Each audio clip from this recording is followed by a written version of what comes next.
السلام علیکم دوستو، امید ہے کہ آپ سب لوگ خیریت سے ہوں گے۔ تو دوستو، آپ نے یہ محاورہ تو سنا ہی ہوگا کہ ذہانت کسی کی میراث نہیں ہوتی۔ یہ محاورہ عام طور پر انسانوں کے لیے بولا جاتا ہے، تاہم ایسے جانور بھی موجود ہیں جو کسی سے کم نہیں۔ ایسے ہی کچھ ذہین جانوروں کے بارے میں آج ذکر کروں گا۔ تو دوستو، دنیا میں سب سے ذہین جانور دراصل ایک پرندہ ہے جسے انگریزی میں گرے پیرٹ اور اردو میں خاکستری طوطا کہا جاتا ہے۔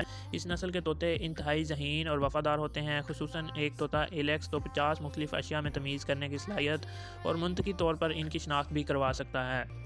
تو دوستو، دوسرے نمبر پر ہے ہاتھی، جو بہت ذہین اور جذباتی جانور ہے۔ وہ اپنے مردہ رشتہ داروں کو پہچاننے کی حیرت انگیز صلاحیت رکھتے ہیں اور اس کے پاس سے اس وقت تک نہیں ہٹتے جب تک وہ گلنے نہ لگے۔ تو دوستو، تیسرے نمبر پر ہے چمپینزی، جو کہ بندر کی ہی ایک قسم کے جانور ہیں، جس کے بارے میں کہا جاتا ہے کہ وہ سوچنے کی صلاحیت رکھتے ہیں۔ حال ہی میں یہ بات بھی سامنے آئی ہے کہ وہ مستقبل کی منصوبے بندی بھی کرتے ہیں۔ تو دوستو، چوتھے نمبر پر ہے انسان کا وفادار کتا، جنہیں انسانوں کا بہترین دوست سمجھا جاتا ہے۔ یہ بھی انتہائی ذہین جاندار ہے جو 300 الفاظ اپنے ذہن میں محفوظ رکھنے کی صلاحیت رکھتا ہے۔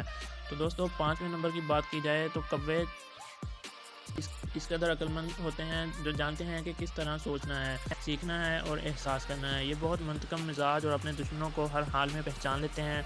چونٹی بھی کسی سے بھی پیچھے نہیں ہے۔ یہ ننھی سی مخلوق انتہائی ہوشیار ہوتی ہے۔ بڑے گروپوں میں جمع ہو کر یہ چھوٹی آبادیوں والے چیونٹیوں کو غلام بنا لیتی ہیں۔ ان کو معلوم ہوتا ہے کہ سورج کسی وقت کہاں ہوتا ہے اور کس وقت کہاں ہوگا۔